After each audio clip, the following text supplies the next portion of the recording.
Merci à toutes et à tous d'être avec nous ce soir. C'est un grand plaisir pour moi de participer à cette causerie et je vous remercie vraiment vivement d'être avec nous ce soir pour cette causerie énergétique. Voilà, à ma gauche, Vincent de Rivaz. De Riva, oui, je parlais avec les Parisiens, pas la Savoyarde. Vincent, qui est un ancien d'EDF, il a notamment, comme il est savoyard, il a commencé dans l'hydroélectricité, bien évidemment, mais il a été aussi le patron de la grande filiale d'EDF au Royaume-Uni, notamment à une époque importante qui était celle du redémarrage du nucléaire au Royaume-Uni. Donc il a une expérience tout à fait intéressante et il a écrit un livre. Alors, il est en français, ton livre, parce qu'il a un titre anglais. Alors, le titre, c'est We Need Power, Don't We? Ce sont des mots que j'ai empruntés à la reine Elisabeth qui me les a confiés. Donc, je trouvais que c'était bien de restituer ce qu'elle m'avait dit. Et ça a beaucoup de sens. Et le sous-titre, oui, c'est Chronique de la fée électricité au Royaume-Uni et dans le monde, paru aux éditions Télémac. Je vous le conseille. Et à ma droite, un haut savoyard. Je signale que ce soir, nous sommes non seulement énergéticiens, mais tous savoyards. Je ne sais pas ce que ça va donner. Donc, Antoine Armand, qui est député de la Haute-Savoie, qui est passé par les plus belles écoles de la République, et donc dans le civil, il est inspecteur des finances, et par ailleurs rapporteur de cette commission d'enquête sur la perte de la souveraineté et d'indépendance de la France, qui a fait beaucoup parler d'elle, parce que nous avons vu des auditions, je dirais pour certaines, stupéfiantes d'un certain nombre de nos maîtres politiques qui ont gouverné notre politique énergétique et qui nous a fait un peu peur rétrospectivement pour certains d'entre eux, je dois dire. Quant à moi, aussi savoyard, je suis administrateur de la Fondation. Certains, j'espère tous, ont l'habitude peut-être de me voir parce que je vous écris chaque année, comme je suis le trésorier, pour vous demander si vous voulez bien cotiser à nouveau pour la Fondation Charles de Gaulle. Alors ceux qui ne le sont pas encore, je ne peux que les encourager à devenir les membres et les amis de la Fondation Charles de Gaulle. Par ailleurs, j'ai été président de Gaz de France, dont j'ai fait l'ouverture du capital et la fusion avec Suez et donc sa privatisation en 2008. Ça a duré pas mal de temps et j'ai quitté il y a quelques années. Alors, avant puisque c'est une causerie, nous allons un peu échanger entre nous, mais l'intérêt, c'est de vous faire aussi participer et que vous puissiez poser les questions, faire part de vos points de vue, puisque je vois dans la salle, en tout cas, un certain nombre de grands spécialistes de l'énergie française. Donc, je suis sûr que nous aurons une discussion passionnante. Alors, peut-être commencer par demander à chacun d'entre nous, et donc à moi-même aussi, c'est ça le problème, on n'a pas de maître de cérémonie ce soir. Finalement, si on regarde la politique énergétique 2023 et que vous auriez envie de dire quelque chose à l'assistante à haut niveau, sans rentrer dans les détails, qu'est-ce qu'on pourrait dire? Qui veut commencer? Vincent, qu'est-ce que tu veux dire sur le constat, où on en est, les grandes idées? Est-ce que tu me permets, vous m'entendez là? Est-ce que tu me permets de commencer par rendre hommage à Marcel Boiteux? J'ai été à son enterrement la semaine dernière et je citerai une de ses phrases. J'ai toujours répugné à me lancer dans une action dont je ne puisse penser que d'une façon ou d'une autre, elle pouvait contribuer au bien public. Et je pense que c'est une bonne introduction peut-être pour nos débats. Et tous les gens d'EDF ici présents savent ce que Marcel Boiteux a apporté à notre entreprise. Donc la question c'est, que tu me posais... Je dirais, 2023, politique énergétique, on entend tout et un peu et son contraire. Qu'est-ce que tu aurais envie de dire? Quelques grandes idées J'ai envie de dire que nous sommes enfin sur de bons rails, revenus sur de bons rails. Alors, il faut maintenant que le train avance, que tous les wagons soient accrochés au même train, mais je considère que depuis le discours de Belfort de février 2022 du président de la République, le cap a été redonné et c'est un bon cap. Est-ce que tu te limites pas le nucléaire ? Les lois d'accélération du nucléaire et du renouvelable sont votées et nous attendons la nouvelle loi de programmation énergie-climat, je ne sais pas pour quand exactement, qui devrait mettre un terme à la funeste idée d'un cap à 50% du nucléaire. Donc je ne vois que du nucléaire, je suis complètement convaincu qu'il faut arrêter les guerres de religion entre le nucléaire et le renouvelable, par exemple. On peut être pour le nucléaire sans être contre le renouvelable et être pour le renouvelable sans être contre le nucléaire. Le pragmatisme unit, l'idéologie divise. Donc on est sur un nouveau cap. Je pense que ceci étant, les enjeux pour que ce train avance sont considérables. Ils sont nationaux, ce qui se passe en France, l'industrie française, l'organisation française. Ils sont européens. Et la question de l'Europe, je pense, nous pourrons en parler. Et ils sont aussi, bien sûr, mondiaux. Parce que le problème de l'énergie, et notamment les grands enjeux du changement climatique, sont des enjeux qui se traitent à l'échelle mondiale. Mais voilà, mon message, c'est tout de même, Panly est parti, la demande d'autorisation de construire a été faite. La décision récente, d'ailleurs, d'étendre à 50 ans la durée de vie de la centrale de Tricastin est un autre exemple de choses qui vont dans la bonne direction. Je ne vais pas être trop long, mais je dirais que de ce point de vue-là, voilà, je voudrais donner une note optimiste, puis on y reviendra. Bien sûr. Merci. Antoine. Merci et bonsoir à tous.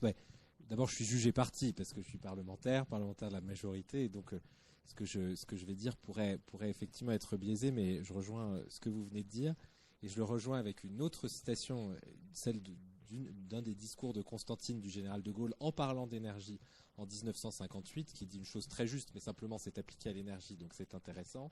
Et il dit: les grands projets ne valent que par les mesures pratiques qui sont prises pour les réaliser. Et d'une certaine manière, nous sommes exactement dans cette situation-là. Les signaux sont les bons. Enfin, collectivement, et d'ailleurs bien au-delà du gouvernement actuel, nous sommes en train de réaliser que nous n'allons pas pouvoir opposer les énergies décarbonées les unes avec les autres, que nous n'allons pas pouvoir à la fois continuer à vivre comme nous vivions avant avec les énergies fossiles sans relancer une production décarbonée extrêmement forte. Et puis nous redécouvrons qu'il n'y a pas que l'électricité en France. On va beaucoup parler d'électricité, donc je dis dès maintenant qu'il n'y a pas que l'électricité, et que les 2/3 de notre consommation d'énergie ne sont pas de l'électricité. Et que ces 2/3-là, que parmi ces 2/3-là, vous en avez 2/3 qui sont fossiles, qui sont émetteurs de carbone. Et que donc il nous faut décentrer notre regard par rapport à la situation actuelle. Et donc oui, les signaux positifs politiques ont été en grande partie envoyés. La relance d'une filière nucléaire, on en reparlera je pense, mais j'insiste sur la notion de filière, parce que c'est extrêmement superficiel, si vous me passez l'expression, de ne penser qu'aux réacteurs. Les réacteurs sont une chose qui existe dans le parc, qui in fine produisent de l'électricité. Mais si nous avons réussi l'industrie nucléaire telle que nous l'avons en France, c'est parce que nous avons une filière de l'extraction d'uranium jusqu'au traitement des déchets qui fait notre force, qui est un des atouts internationaux absolument remarquables. Et c'est toute la filière, comme dans n'importe quelle industrie, qu'il faut réanimer si vous voulez y arriver. D'où l'idée des mesures pratiques. Et donc, il est maintenant venu le temps de toutes les mesures pratiques à prendre. Et je donnerai ce seul exemple, puisque vous l'avez mentionné. Nous avons le projet de relancer la construction de réacteurs nucléaires, en commençant par 6 réacteurs nucléaires, avec l'idée de les implanter, de les mettre en service pour les premiers dès 2035. Nous l'avons dit, le président de la République l'a annoncé, nous allons probablement l'inscrire dans la loi. Mais une fois que nous l'aurons inscrit dans la loi, tout commencera vraiment. La question, et je parle aux anciens d'EDF, commencera vraiment. Et c'est ce que EDF est en train de faire en ce moment. À quoi vont concrètement, précisément ressembler ces réacteurs ? Est-ce qu'on va réellement être capable de tenir le timing indiqué ? Quel est le modèle de financement ? Est-ce qu'on a une chance que l'électricité qui sera produite à la fin soit compétitive, eu égard à l'augmentation des matières premières, etc. Et je donne simplement cet exemple pour revenir sur les mesures pratiques. Et on a besoin d'un cap, on a besoin d'une visibilité de long terme, ce qu'on a perdu pendant des décennies. Je pense que malheureusement, les auditions de notre commission d'enquête l'ont suffisamment montré, sans besoin d'être commenté d'ailleurs plus avant. Mais ce qu'il faudra bien regarder, ce sont les mesures. Parce qu'au fond, depuis les années 2000, il y a un très grand nombre de discours qui étaient plutôt positifs. Il y en a eu des très négatifs qui ont été très visibles, mais ce qui a pêché, c'est le suivi, c'est l'intendance, justement. Alors, très bien. Moi, j'avais envie de vous dire 2-3 autres choses. Premièrement, c'est certainement le secteur économique où la politisation a été la plus extrême dans l'énergie. Alors, ça a toujours été un sujet d'État, bien évidemment. Mais ce qui est assez intéressant, c'est de voir que tout le monde peut dire n'importe quoi sur le secteur et que la parole de l'ingénieur ne vaut pas mieux que la parole de n'importe qui que l'on peut retrouver dans la rue. On peut dire n'importe quoi, puisque récemment encore, il y a quelqu'un qui a dit mais les renouvelables ne sont pas intermittents, c'est le nucléaire qui est intermittent. Pour arriver à des expressions comme ça, il faut vraiment pouvoir dire un peu n'importe quoi. Et donc ça, c'est quand même un sujet, parce qu'aujourd'hui, finalement, l'ingénieur qui sait n'est pas mieux traité que celui qui ne sait pas. Et c'est quand même un problème dans un secteur où le capital, le temps est long et les capitaux engagés sont extrêmement importants. Le deuxième point, c'est qu'on n'est pas sorti du temps long. Alors, on veut du temps long pour la programmation. On dit on a été trop court-termiste, etc. Mais ça vaut aussi pour le temps actuel. C'est-à-dire que le souhait de changer de politique économique ou énergétique se fracasse contre le temps du moment, qui est qu'on ne bouge pas les équilibres énergétiques comme ça. Je me souviens, il y a à peu près 15 ans, je faisais un cours à Sciences Po et je disais aux jeunes étudiants, nous dépendons des énergies fossiles à 80%. Et ils me disaient ça, on veut bien l'accepter, mais dans 15 ans, il faut que ce soit zéro. Et vous leur dites, c'est pas possible. Et là, ils vous regardent et vous disent, il faudra le faire quand même. Et nous sommes à combien aujourd'hui? À 80%. Donc c'est très très long, et donc les attentes de la société civile, tout ce qui est dit, se fracasse par rapport à la réalité industrielle, et donc on a un vrai sujet d'adapter le temps du politique, mais le temps aussi de l'industrie. Le troisième point, c'est de vous dire qu'on a eu quand même un wake-up call, comme on dit en bon français. C'est la première fois depuis bien longtemps que la notion de sécurité d'approvisionnement est redevenu un sujet alors qu'on l'avait complètement oublié. Alors, on l'a vu sur le gaz. Alors, en tant qu'ancien gazier, t'inquiète pas, on parlera aussi un peu du gaz, j'espère. On l'a vu sur le gaz, mais on l'a vu aussi sur l'électricité, puisqu'on a eu les Français brusquement ont compris qu'on pouvait être dans le noir pendant un hiver, ce qu'ils n'avaient sûrement pas vu depuis belle lurette. Et donc, la notion de sécurité d'approvisionnement qui redevient heureusement un sujet, mais qui ne peut plus être traité. C'est mon autre point dans le cadre français. Il ne peut être traité qu'au niveau européen. Et c'est bien le problème de la politique énergétique, c'est qu'on a un grand sujet français, mais tout ça doit se faire maintenant dans un cadre européen, puisque l'Europe, même si elle n'est pas compétente directement sur l'énergie, a pris tout le tour pour en fait être complètement aux manettes. Et donc on ne pourra pas régler nos sujets sans l'Europe. Et qu'est-ce que ça veut dire et comment on va pouvoir faire ça? Et puis enfin, de dire, heureusement, l'érosion du soutien au nucléaire s'est arrêtée avec ce qu'on a vécu, et il était temps, parce que je pense que quelques années de plus et on arrêtait vraiment la machine, ce qui aurait été un vrai désastre pour la France. Et dernier point, on a toujours 80% de fossiles, et donc comment on fait? Parce qu'on se focalise beaucoup sur l'électricité, le nucléaire, et c'est politiquement très sympathique, parce que là, chacun y va de son couplet, mais on a quand même les 80% de l'énergie qui reste fossile. Et franchement, pour décarboner vite, sans que ça coûte trop cher aux Français et qu'ils acceptent de payer, ça va être une autre paire de manches. Voilà, donc je m'arrêterai là sur les grandes idées. On a parlé dans cette causerie finalement d'un socle gaulien. Et donc j'ai demandé aux députés, qu'est-ce que c'est finalement le socle gaulien? Y a-t-il encore un socle gaulien? Comment on peut définir ce socle gaulien? Est-ce qu'il existe vraiment ou est-ce que c'est... Comment vous le définiriez? Après, Vincent nous dira ce qu'il en pense. Alors, je pense qu'il y a beaucoup trop de spécialistes du général de Gaulle et sur l'estrade et en bas de l'estrade pour que je me risque à répondre à cette question. Et donc je propose de ruser en vous disant ce que ça évoque à ma génération. confrontés à ce défi. Qu'est-ce qui nous semble-t-il, il y a de gaulliens dans le moment, et quelles sont les aspirations gaulliennes, y compris de la société. Je reviens sur ce que vous dites juste avant, parce que c'est très lié à cette question. Quand vous disiez les jeunes générations qui veulent qu'on décarbone et puis qui se confrontent à la réalité technique. En fait, c'est ce qu'on a fait pendant 30 ans. Pendant 30 ans, on a dit qu'on allait baisser la consommation et que ça allait suffire à combler nos besoins.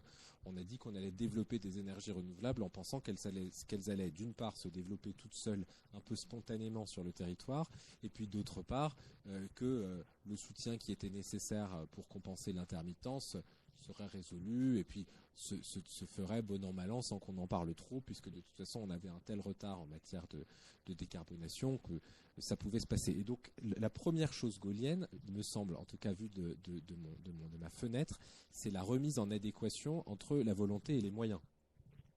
Et au fond, cette remise en adéquation, elle est extrêmement coûteuse. Je vous donne un exemple qui est un exemple industriel et donc par défaut, par construction, qui s'applique à l'énergie. Ça fait peut-être 5 ou 7 ans, peut-être un peu plus sans doute, qu'on reparle de réindustrialiser le pays. Alors, à petits pas par rapport au pourcentage qu'on avait dans la richesse nationale pendant des années. Et ça fait quelques années que régulièrement, presque chaque année en fait, on vote des lois de simplification et d'accélération des procédures. Pourquoi ? Parce que de fait, les réglementations sanitaires, environnementales, les règles de concertation publique se sont additionnées, chacune avec leur pertinence, chacune avec leur légitimité pour protéger qui la biodiversité, qui la consultation des acteurs quand on installe une déchetterie ou une usine de viennoiserie ou un abattoir en face de chez eux, etc., etc. Et elles se sont additionnées de telle sorte que pour installer une usine en France aujourd'hui, un peu comme on l'a dit pour les énergies renouvelables, et je ne parle même pas de l'énergie nucléaire, il faut non pas le temps qu'il faut pour mettre en service l'usine, la construire, il faut 2, 3, 4 fois ce temps-là. Et donc il peut falloir 10 ans pour installer une usine. Et donc évidemment ça décourage.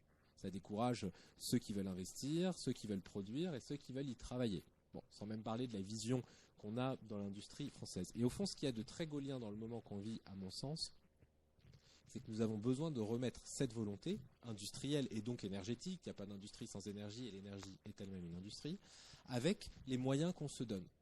Et donc pour le dire très simplement et de manière volontairement caricaturale, si nous ne faisons pas un certain nombre de concessions en matière de protection de la biodiversité, en matière de concertation publique et de démocratie locale, nous n'avons pas grand chance d'atteindre les objectifs qu'on se fixe réellement de réindustrialiser le pays. C'est pas vrai de croire qu'on pourra très vite revenir à 20% d'industrie dans le PIB ou à 30% d'industrie dans le PIB en faisant les choses telles qu'on les fait aujourd'hui, c'est-à-dire en lançant une grande concertation publique avec 9 organismes indépendants qui ont tous pour mission première de s'opposer au projet. Et non mais je dis parce que je l'ai vécu dans mon département, on le vit un peu partout.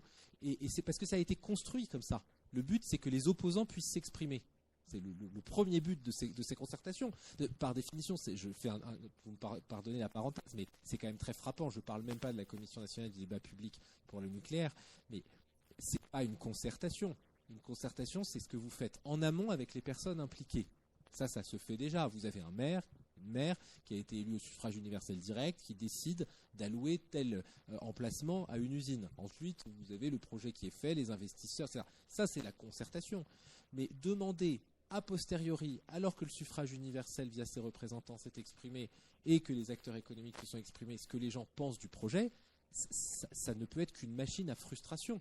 C'est d'ailleurs pour ça que ça nourrit évidemment des contestations et qu'ensuite ces contestations, c'est la logique perverse, ne se sentent pas entendues.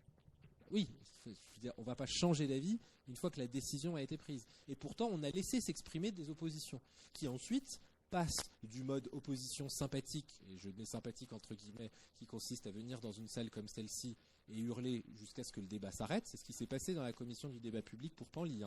Les deux nouveaux réacteurs à Penly, à chaque réunion, pour expliquer aux acteurs ce qui allait se passer, il y avait, mais c'était pas des centaines, c'était 3 gus, passez-moi l'expression, qui venaient, ils avaient un t-shirt avec marqué « J'aime pas le nucléaire » et ils criaient jusqu'à ce que les gens en aient marre et sortent de la salle.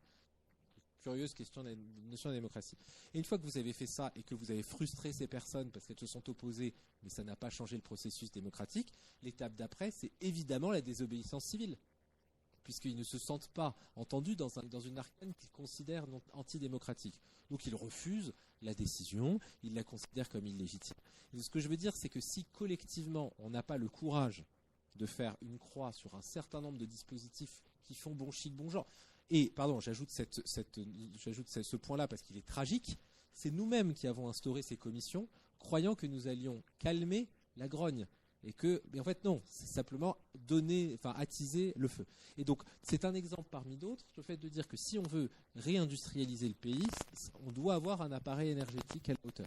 Si on veut garantir la sécurité d'approvisionnement du pays, nous ne fermerons aucune centrale à gaz dans les 10 prochaines années. Et je n'ose pas le dire publiquement, mais peut-être qu'on sera contraint d'ouvrir une nouvelle centrale à gaz. Et si on ne l'ouvre pas, parce que forcément, j'étais au congrès de France Gaz aujourd'hui, j'ai dû être un peu endoctriné. Et si on ne rouvre pas de nouvelles centrales, il faudra assumer que c'est parce que ce n'est pas notre choix d'investissement et d'infrastructure, mais que peut-être, pendant 5 ou 6 ans, nous achèterons de l'électricité fabriquée à partir de charbon allemand excessivement polluant dans des zones où, pour s'approvisionner en charbon, il se trouve qu'on a rasé 1 ou 2 villages de manière polie. Et là, la Commission nationale du débat public, c'est pas tout à fait le même degré que récupérer 3 hectares pour faire une centrale nucléaire, c'est en raser 50 pour faire une mine à charbon, ce qui est un truc complètement anachronique. Mais c'est au fond, voilà, ça ce qui me paraît le plus fort en matière énergétique. Soit nous avons le courage de changer de braquet et de se dire que c'est ce que nous voulons atteindre et que ce sera coûteux, et au fond c'est ce qui s'est passé dans chaque grande décision gaullienne, y compris énergétique, ce sera coûteux, ou on croit, et malheureusement c'est la tendance politique de notre siècle, de croire qu'on peut obtenir des résultats extraordinaires sans effort coûteux, et dans ce cas-là, on a moins de chances de réussir, pour le dire de manière plus diplomate. Je suis évidemment d'accord avec ce qui vient d'être dit. Je dirais 2-3 choses. La première, je fais référence là, beaucoup d'entre vous sans doute ont eu l'occasion de voir au musée d'art moderne la fantastique fresque peinte en 1937 par Raoul Dufy, appelée La Fée électricité. C'est un hommage à la science, à la technique, à l'industrie, au service de l'intérêt général. Et c'est aussi une fresque qui dit l'importance que science, technique, industrie, les acteurs de ces grands domaines, est une conversation sérieuse avec les politiques. Donc cette capacité du politique à respecter la science, la technique et l'industrie, et réciproquement, les scientifiques, les experts, les industriels, de savoir aussi quelles sont les responsabilités propres des politiques pour que les deux puissent travailler ensemble. Ça, c'est une première chose que je voudrais dire. Et puis aussi, le mot courage a été utilisé. Je crois que dans le domaine du temps long, dont parlait Jean-François, il y a les 5 C. La continuité. La continuité. Alors, on parle de socle gaullien, bien sûr. Il se trouve que la politique nucléaire, c'est un des sujets, elle a été basée sur des décisions fortes prises par le général de Gaulle, et puis ensuite par Georges Pompidou, et puis ensuite mise en œuvre par Valéry Giscard d'Estaing. Et à part Plogoff, qui était le fusible, par le quinquennat. Donc cette continuité est un aspect extrêmement important. Il faut aussi une cohésion entre les grands acteurs. Il faut que tous les grands acteurs se comportent comme des grandes personnes. Alors, de ce point de vue-là, la nomination de Joël Barre comme, je ne sais pas quel est son titre exactement, délégué interministériel, qui a une forte équipe auprès de lui, va dans le bon sens. Il y a eu trop de frictions, de tensions, de disputes, de chapelles entre les grands acteurs ces quelques dernières années ou décennies. Donc il faut qu'effectivement EDF, le CEA, Orano, Framatome, Technigatome, Naval Group, j'en ai sûrement oublié, travaillent ensemble. La notion de filière et derrière ces grands noms, toute la filière industrielle. Donc une cohésion, une continuité. Troisième C, la confiance. Alors, bon, on peut bien sûr être malheureux de ce qui se passe dans certaines réunions, mais on ne fera pas l'impasse si on veut avoir un business case solide, d'avoir un public acceptance case solide. On ne peut pas faire l'impasse de cette nécessité de convaincre les citoyens et de les faire adhérer. Donc c'est un gros travail de confiance, et chacun d'entre nous a une responsabilité dans cette confiance, y compris quand il y a eu des difficultés, manque de transparence ou autre. Quatrième C, c'est le consensus. Bon, c'est un peu lié à la continuité. Moi, une de mes tâches en Grande-Bretagne, pendant ces années où j'ai été, ça a été de créer du consensus. J'ai travaillé avec 4 premiers ministres, 9 ministres de l'énergie, 3 majorités différentes, Labour, conservateur, libéral-démocrate, et ensuite conservateur. Et de fait, la politique a été poursuivie dans le cadre d'un consensus. Je pense que c'est très important. La politique est très importante, mais elle doit d'abord construire du consensus. Et enfin, le dernier essai, c'est courage. Le mot a été utilisé par monsieur le député. Je pense qu'il faut du courage parce qu'il y a de la diversité, il y a des challenges, il y a des oppositions. Il faut tenir bon. Voilà. Donc, je ne sais pas si c'est la réponse tenir à ta bon, question. C'est très gaulien, oui, donc ça va bien. Ça va bien tenir bon. Bon, super. Je pense que c'était bien que vous nous donniez votre point de vue. Alors, on va revenir à cette commission sur la perte donc de souveraineté et indépendance énergétique française, donc dont vous êtes rapporteur, qui a eu au moins l'avantage finalement de sortir un certain nombre de choses qui étaient connues des spécialistes et des zigzags de la politique de ces dernières années. Mais finalement, qu'est-ce que vous en retirez comme principale conclusion, à part ce rôle de sortir finalement, de sortir ce qu'il fallait être dit du confessionnal? Est-ce qu'on est maintenant absolu de tous nos péchés précédents? Comment vous voyez les choses? Donc je ne reviens pas sur la leçon transversale qui est celle du temps long, qui a été très bien reprise, je trouve, par les 5 C. Mais au fond, ce que je salue ma collègue savoyarde Marina Ferrari, qui sait l'importance de la continuité. Non, au fond, j'essaye de synthétiser encore plus, mais la conclusion numéro 1, c'est que l'urgence est multiple. Dans les grands domaines énergétiques, l'urgence est multiple. Je vais commencer par quelque chose d'un peu désagréable, qui est la sobriété. On connaît la tendance de l'écologie politique qui considère que la sobriété va régler nos problèmes. Mais je voudrais insister sur la tendance inverse, qui est plutôt celle, il faut bien le dire, des pro-nucléaires et des gens qui sont comme moi industrialistes et productivistes, qui considèrent que la sobriété est une sorte de fable inventée pour ne pas avoir à produire davantage. De fait, si vous regardez aujourd'hui les prévisions énergétiques, pas prescriptives, simplement les prévisions énergétiques, d'ici 2030, il faut que nous réduisions de 350 TWh notre consommation d'énergie, électricité et autres énergies toutes confondues.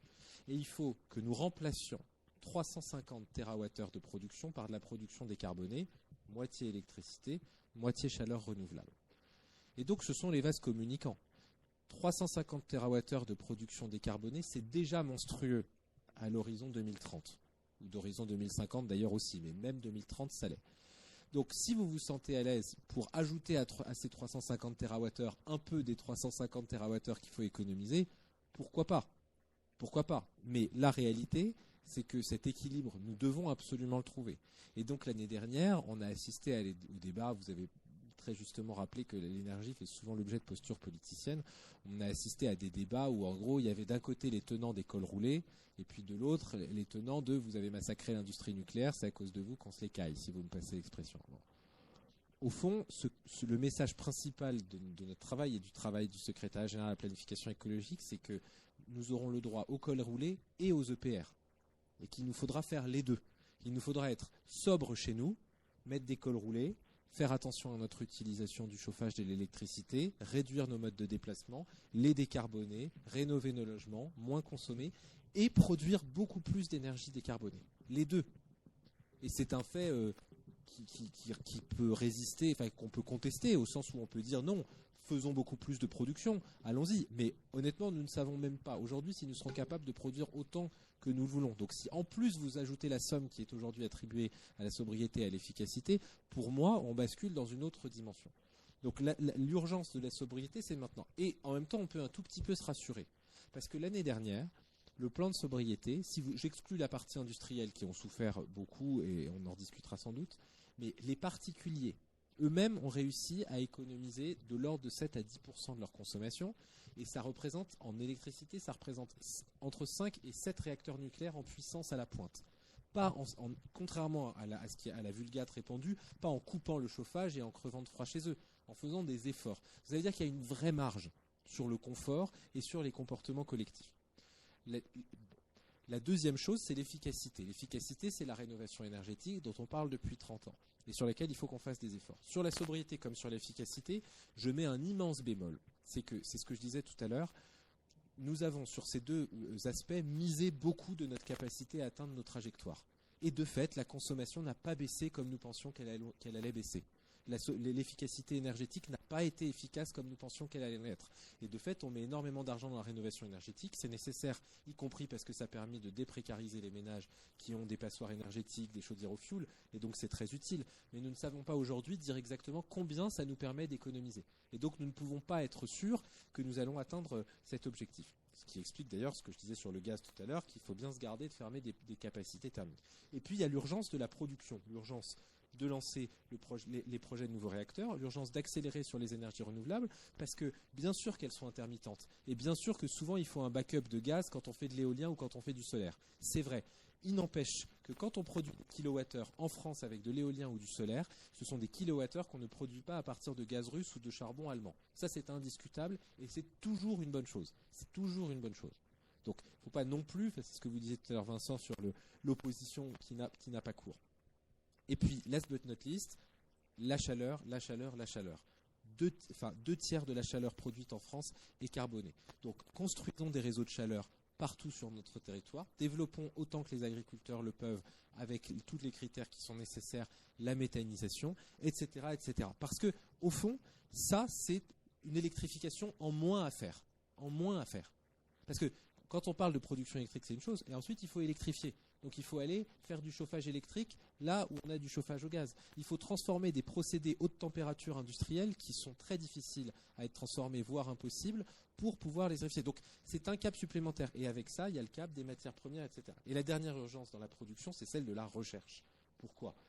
Nos amis de l'écologie politique ont arrêté à la fin des années 1990 un réacteur nucléaire de 4e génération, qui était l'œuvre de plusieurs générations de travail, de recherche, qui nous plaçait à l'avant-garde mondiale de très très loin.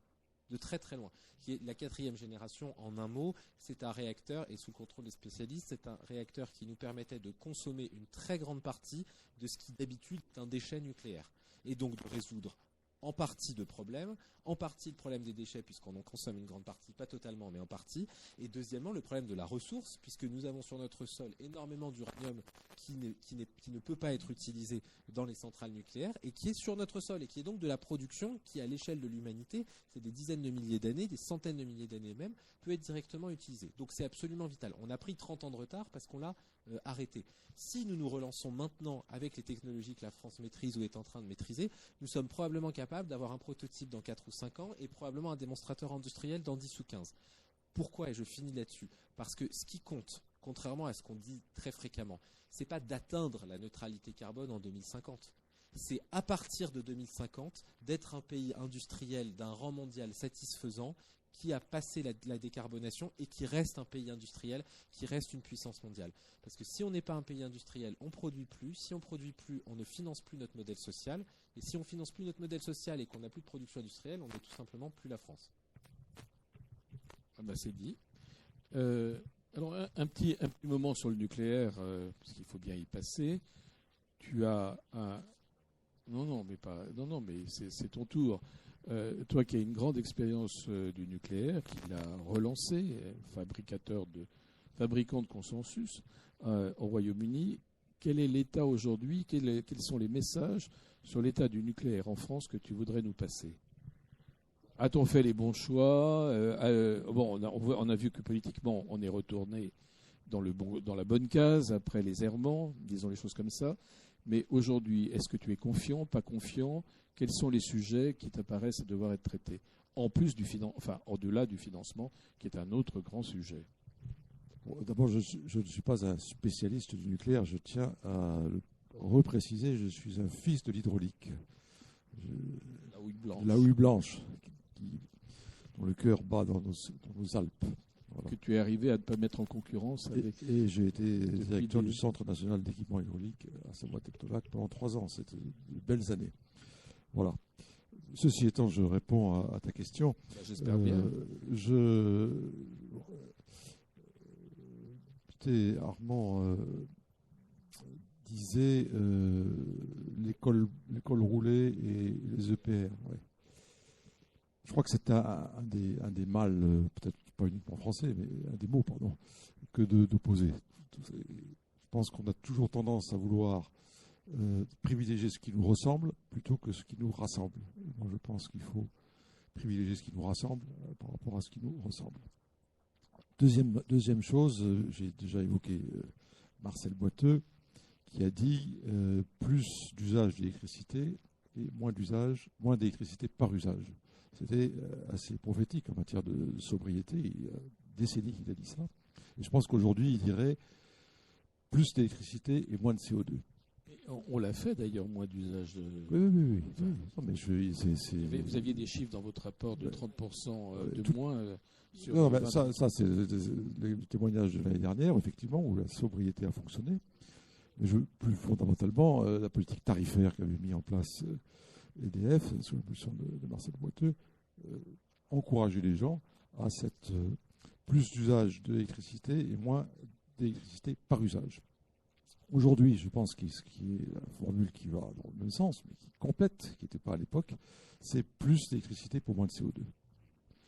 Donc la réalité, c'est que si on regarde les besoins d'électricité dans le monde, entre maintenant et 2030, si vous prenez la consommation, la production d'électricité de l'Europe et des États-Unis additionnés, il faut l'équivalent en plus globalement dans le monde d'ici 2030. C'est demain. Hein. Oui.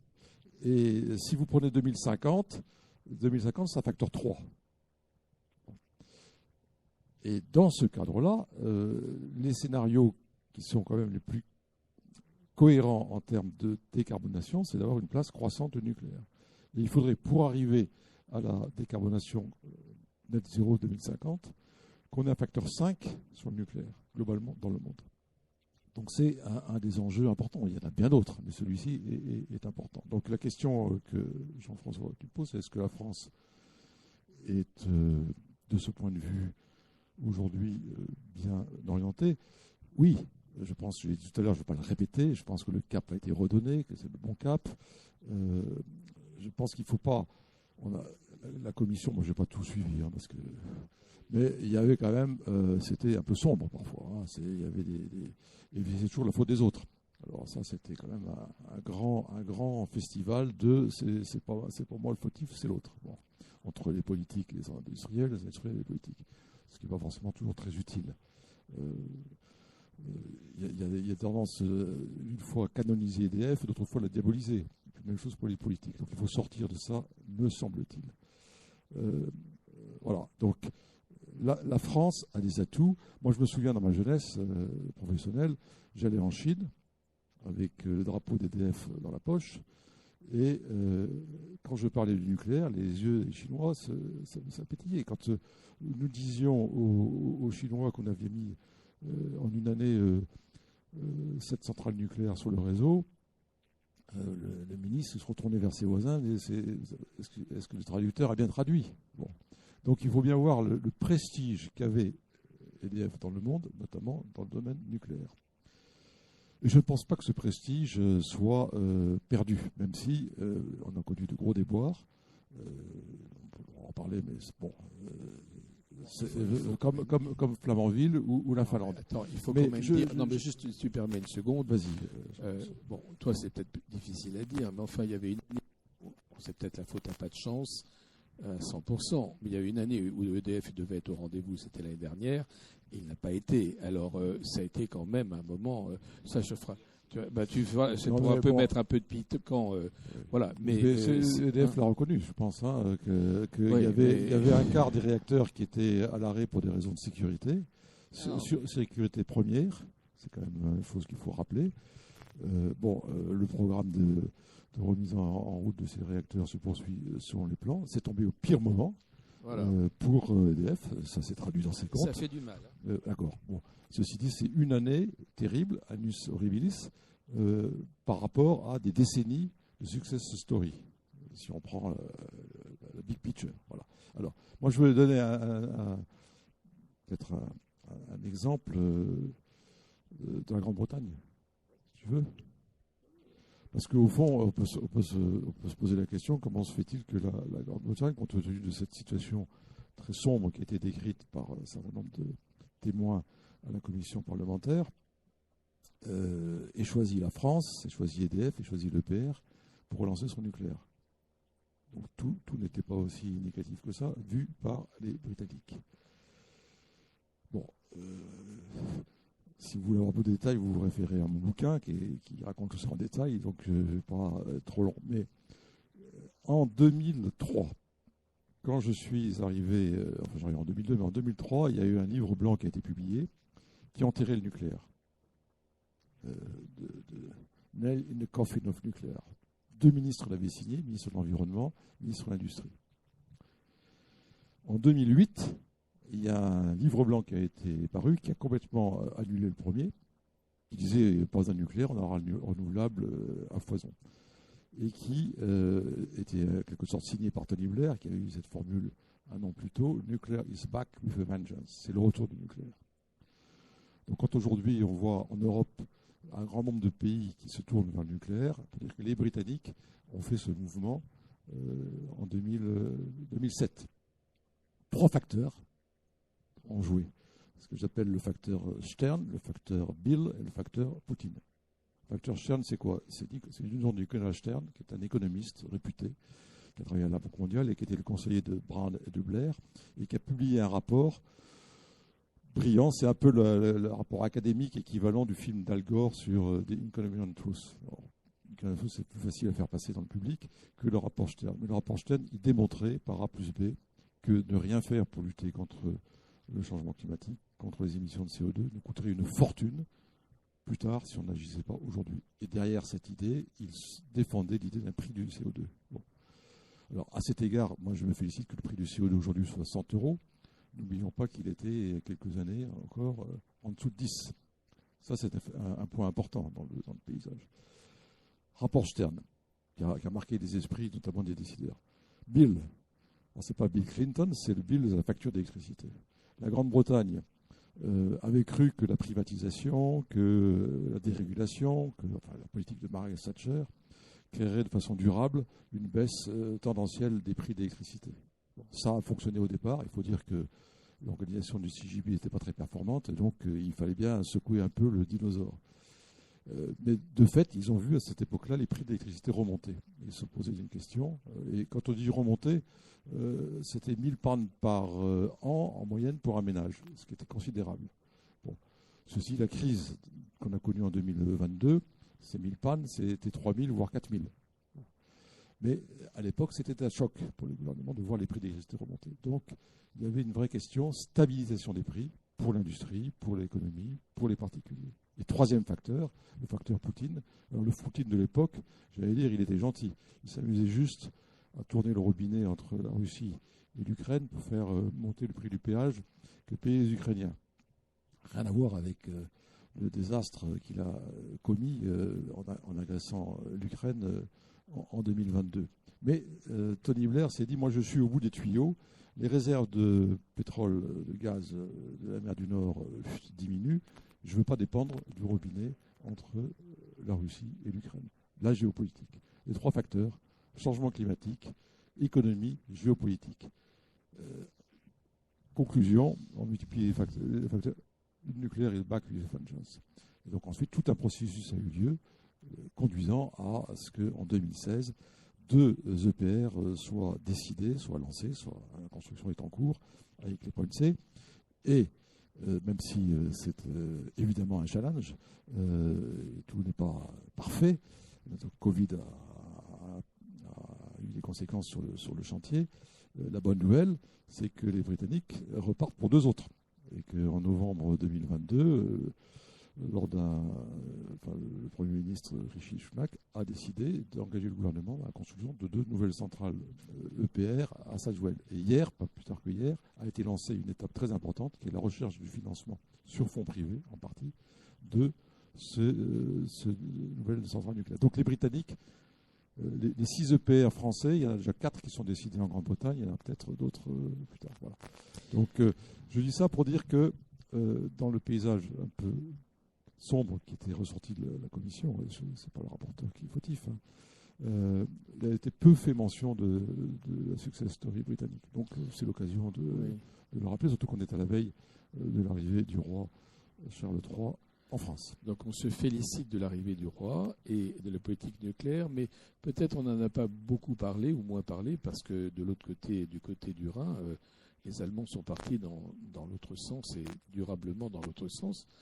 C'est peut-être aussi ça un peu le problème d'aujourd'hui, c'est que les Anglais ne sont plus dans l'Europe. Or, je vais revenir sur le sujet, est-ce qu'on a une politique énergétique hors de l'Europe aujourd'hui ? Les Français n'aiment pas trop les marchés, n'aiment pas beaucoup trop la politique européenne de l'énergie. Comment on fait ? Qu'est-ce qu'on en pense ? On veut une réforme du marché européen. Pour l'instant, c'est bien enlisé et on ne voit pas bien la sortie. On a demandé des choses que tous les autres nous ont regardées avec des yeux ronds, type sortir le gaz du prix du marché, rechanger les choses. Donc aujourd'hui, on ne peut pas faire de politique énergétique à la maille française, mais il faut voir la vision européenne. Est-ce que c'est un frein ? Est-ce que c'est un danger ? Est-ce qu'il faut s'en accommoder ? Comment peut-on faire et qu'est-ce qu'on doit poursuivre au niveau européen ? Une question difficile, hein, Antoine. Vaste question. Alors, d'abord, une chose comme toujours en matière européenne, c'est si l'Europe ne nous convient pas, nous sommes les principaux fautifs. Donc, nous avons signé en bas de la feuille à un moment donné quelque chose, et en l'occurrence en matière de marché européen, nous l'avons signé en fait.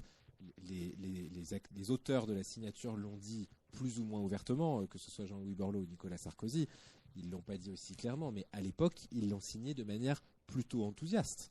Puisque à l'époque de la création du marché européen tel qu'il est, EDF exporte massivement de l'électricité, on produit beaucoup plus d'électricité qu'on en consomme, et donc quand l'Europe arrive et nous propose l'ouverture d'un marché très fluide qui nous permet de vendre beaucoup d'électricité que nous on fabrique pour peu cher à des gens qui sont prêts à l'acheter pour plus cher, on saute de joie.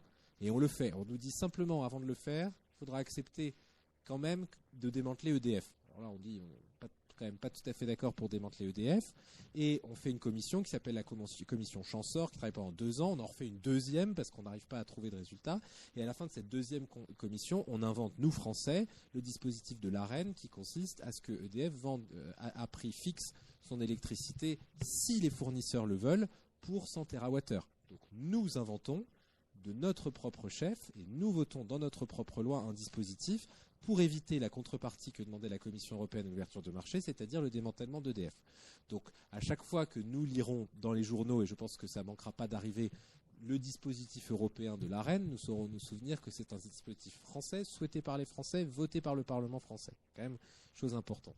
La deuxième chose, c'est qu'à chaque fois que nous lirons que c'est vraiment une aberration sans nom, cette histoire d'électricité qui est fixée sur le prix du gaz, nous nous souviendrons que le principe de tarification marginale a été inventé par Marcel Boiteux, auquel je rends à mon tour hommage, et qu'en matière d'allocation de l'électricité qui ne se stocke pas, c'est quand même pas mal d'avoir un dispositif qui est capable à tout instant d'aligner les échanges, les flux physiques et les flux financiers. Et qu'en l'absence de tels dispositifs, vous tombez dans un mécanisme, vous tombez dans une idée complètement archaïque et fausse de l'électricité, qui est celle défendue en ce moment par certains, en disant on a les interconnexions, ça suffit.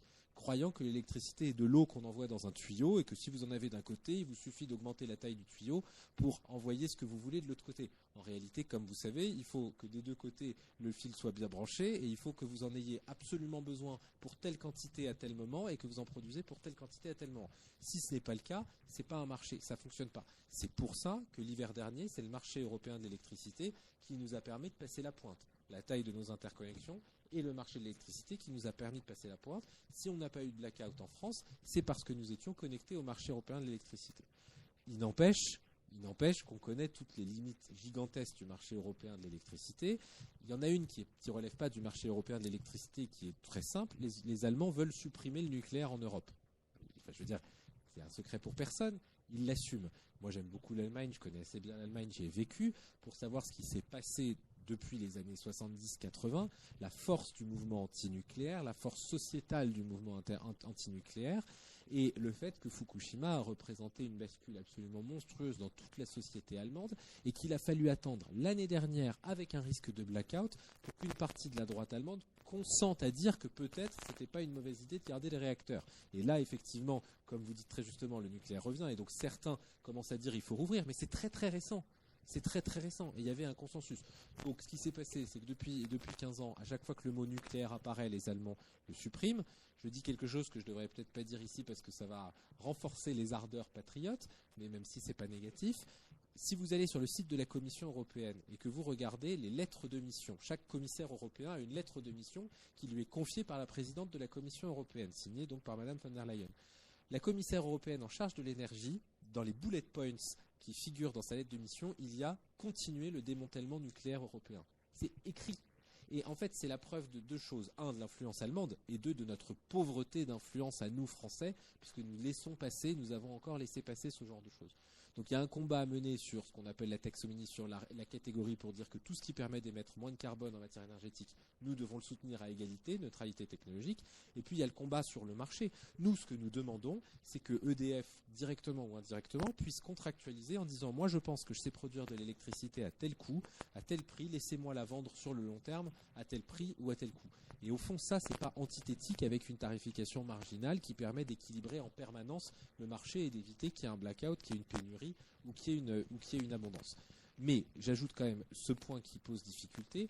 J'étais à la centrale de Grand Maison, qui est probablement une des plus belles centrales de France hydroélectrique et du monde, et qui assure une grande partie de l'ajustement. Et le directeur de la centrale m'expliquait quand même que souvent, cette centrale fonctionne à fond en matière de consommation d'électricité. Pourquoi ? Parce que les dimanches ensoleillés d'hiver, les panneaux photovoltaïques allemands produisent à plein d'électricité, mais en même temps, les centrales à charbon et à gaz continuent à tourner parce qu'ils savent qu'à la nuit tombée, il faudra beaucoup d'électricité et que ce n'est pas le solaire qui va le produire. Et que donc on a un excédent d'électricité. Ce qui montre quand même que, et ça c'est une question à laquelle je n'ai pas de réponse, il faut qu'on intègre dans les prix d'électricité le coût de l'intermittence et le prix de la robustesse et de la pilotabilité. Et que c'est très dur à internaliser. Bon, merci d'avoir parlé de Grand Maison, qui est une des centrales préférées. Je l'ai fait visiter très très nombreuses fois à des Chinois. C'est une station de pompage. En matière d'énergie renouvelable, un des grands sujets, c'est le stockage. Le stockage, il existe dans l'hydraulique. Exemple, Grand Maison, plus grande station de pompage au monde, station d'énergie, station de transfert d'énergie par pompage. Un mot sur l'interconnexion européenne. Il ne faut pas faire de l'interconnexion le bouc émissaire de la crise qu'on a connue l'année dernière et qui continue. L'interconnexion est une bonne chose. On parlait de l'héritage gaullien.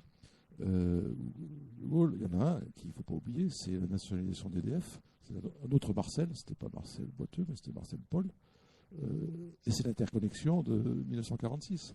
Un énorme progrès qui permettait d'ajuster l'offre et la demande d'un coin à un autre du pays. Les interconnexions sont une bonne chose. C'est l'accord entre les gaullistes et les communistes qui nous fait. Oui, de Marcel. Ceci étant, il ne faut pas confondre interconnexion et la façon dont on s'en sert, et donc le fonctionnement du marché.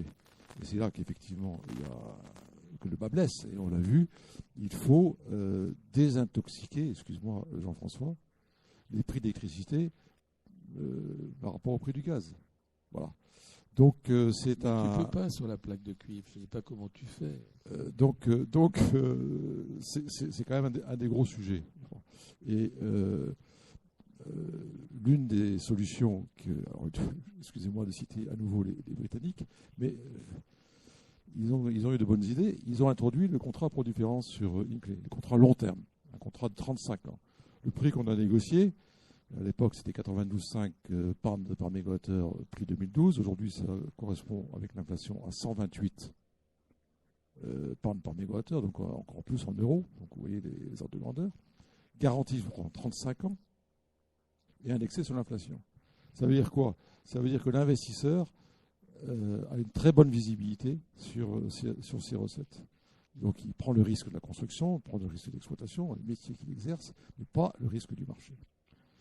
Et Size OLC bénéficiera d'un mécanisme également très favorable d'actifs régulés. C'est-à-dire qu'on prend le montant d'investissement et en fonction de ça, on définit un tarif. Et ce tarif est défini sur le long terme, comme pour les réseaux. Voilà. Donc les Britanniques, champions de la libéralisation, etc., ils ont montré qu'ils avaient du pragmatisme. Et j'ai négocié ce contrat, j'ai ensuite été le défendre à Bruxelles, puisque c'était une aide d'État. Et donc il fallait que Bruxelles, logiquement, l'approuve. 1 an de négociations qui se sont bien passées, puisque l'approbation a été donnée. Il y a eu 9 voix pour, 5 voix contre. Évidemment, les Allemands, le Luxembourg, l'Autriche et leurs affidés. Et puis 2-3 abstentions. Mais sur tous les critères d'aide d'État, proportionnalité, respect de la concurrence, efficacité, pas de subventions indues, tick in the box. Donc c'est possible. On peut convaincre Bruxelles.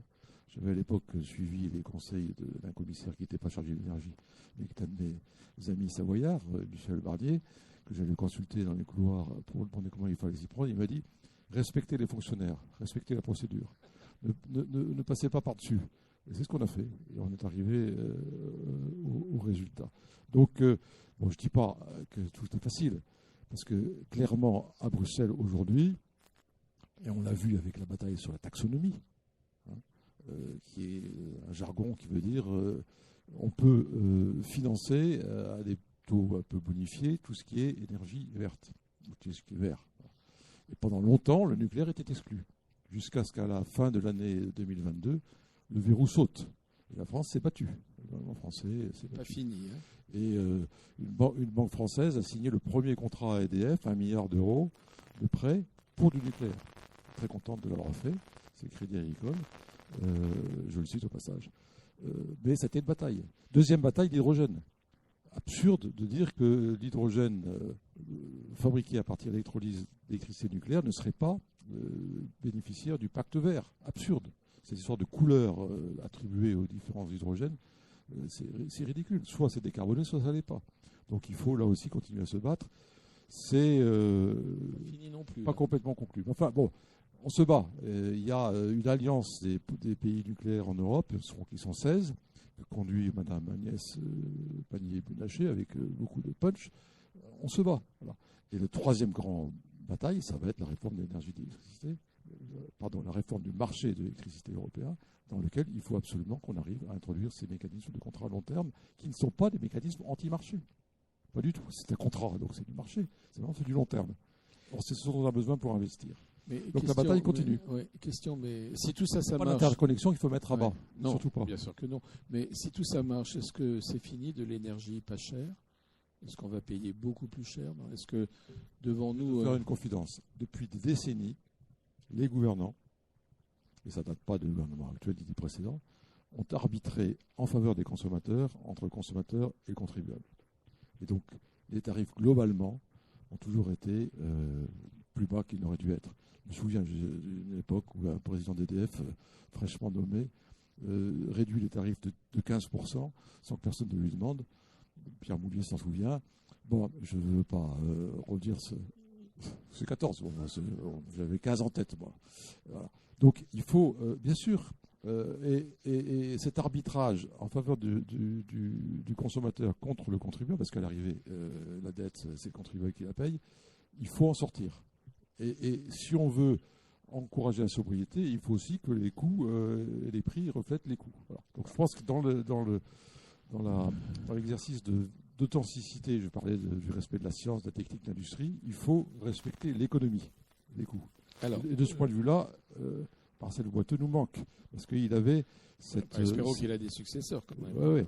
Il avait cette compréhension que économie et finance, c'est le binôme magique. Moi, j'ai eu la chance de travailler 3 ans dans la direction financière, j'ai appris ça. Relier l'économie et les finances, complètement clé. Voilà. Alors, donc il faut... Time flies, Yes. Vincent.